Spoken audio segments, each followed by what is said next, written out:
honestly, it is too damn hot to do anything but stay inside. And what really are you gonna do staying inside other than watch a movie or read a book? So summer is officially here, but I live in Florida and it's summer all year round except for like the 2 weeks in like December, January where we get winter. So you could say I am an expert at giving summer reading recommendations. I'm gonna share my personal like favorite horror thriller books that really scream summer to me. But really, this is just a vehicle to give you some book recommendations. And this selection covers various subgenres, so I feel like there truly is something for everybody here. So in no particular order, I'm going to start with a like thriller mystery pick that I think is perfect for this audience of you watching here of horror movie lovers, and that is Night Film by Marisha Pessl. I'm sure I've talked about this before. The story follows veteran journalist Scott McGrath, who is looking into the mysterious death of Ashley Cordova, daughter of reclusive cult horror film director Stanislaus Cordova, who hasn't been seen in public for more than 30 years. McGrath gets pulled into the director's eerie world, despite the fact that the last time McGrath got close to exposing Cordova, it cost him his marriage and his career. This was recommended to me a while ago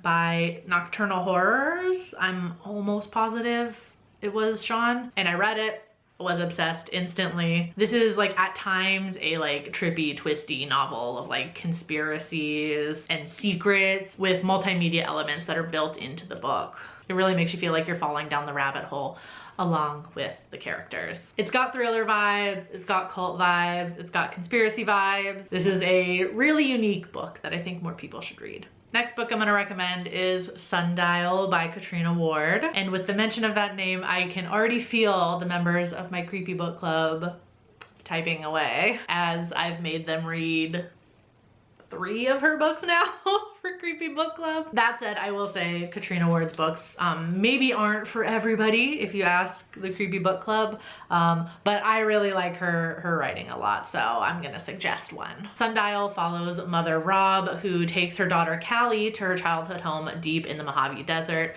after seeing signs of darkness in Callie that reminds Rob of the family she left behind. So this is like psychological horror vibes that bounces back and forth between like the present time of the book with Rob and Callie visiting Sundial again and Rob's like upbringing in Sundial. So we're seeing the darkness unfold like in real time in parallel with each other with these timelines. And I think the desert setting fits really well with like summertime spooky read because it is such like a harsh, hot, normally just really like tough environment, and you pair that with a dysfunctional family to end all dysfunctional families and you get this incredibly emotional book. I will give a specific warning for Sundial because it does involve a little bit doggies. It's not the entire book, definitely not the entire book, but there are some scenes in particular that are pretty disturbing and do involve dogs.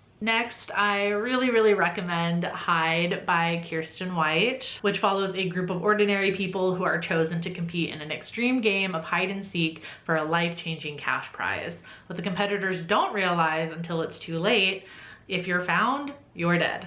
Think Ready or Not meets like Cabin in the Woods with a twist element that will definitely be spoilers, so that's all I'm gonna say about that. This is a like relatively quick read. I think it's perfect for a beach trip. There's a huge mystery and conspiracy to solve and you're learning everything along with the characters, so it's really immersive and it's quite a fun reading experience because like when I was reading this, like I figured some things out pretty early on and there's a few things you do find out before the main character, so you're kind of ahead of the game on there, but there were plenty of twists that I did not see coming. And without revealing too much, I will say if you are feeling upset, infuriated, scared by what's happening in the United States right now, this story will provide like a little bit of catharsis. I feel like haunted house stories are always in season, but what about one where the main characters build their own haunted house?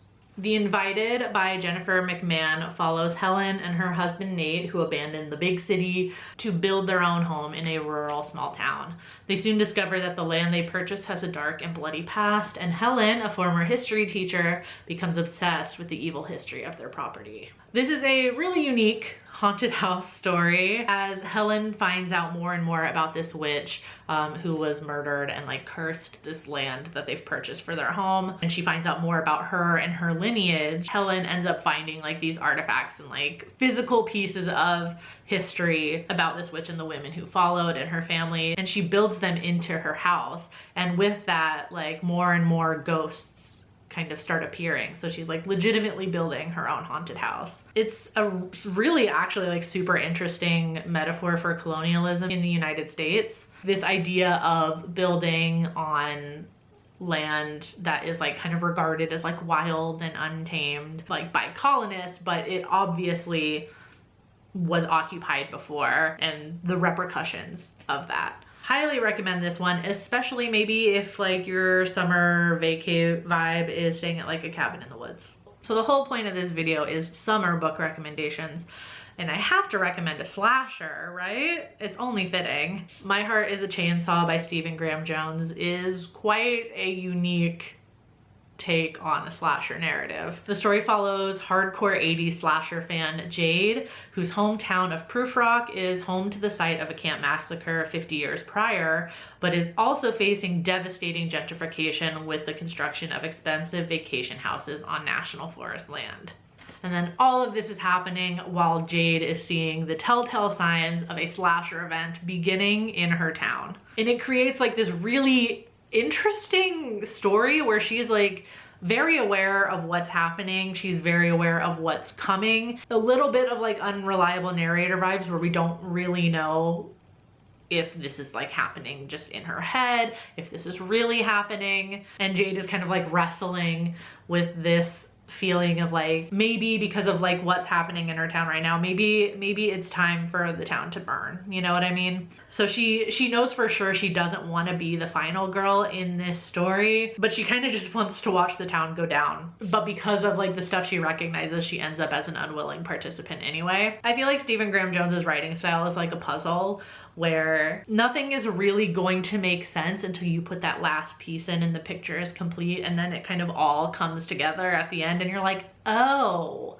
like all of that was necessary. So like the journey getting to the end is really rewarding, even though like maybe when you're in it, like I was a little bit confused reading this, but then at the end it kind of all sort of started to make sense. And this is technically the first in a trilogy, and the ending of this book is pretty open-ended, but I would argue you could just read this as a standalone if you wanted, especially if you're somebody who fears like book series commitment, which I totally get. Another really typical summer horror trope is summer camp. So I'm going to suggest Camp Damascus by Chuck Tingle, which follows Rose, a 20-year-old autistic girl who lives in a small town whose claim to fame is their, quote, extremely effective conversion camp.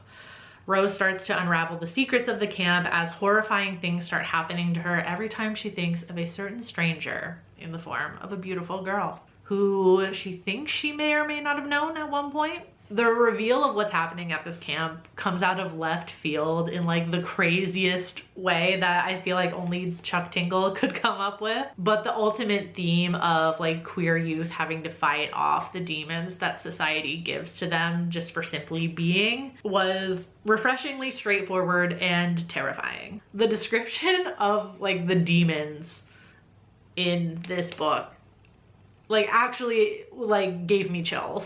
But don't worry though, this book does have a satisfying ending, and it has like some really good found family vibes that I really enjoyed.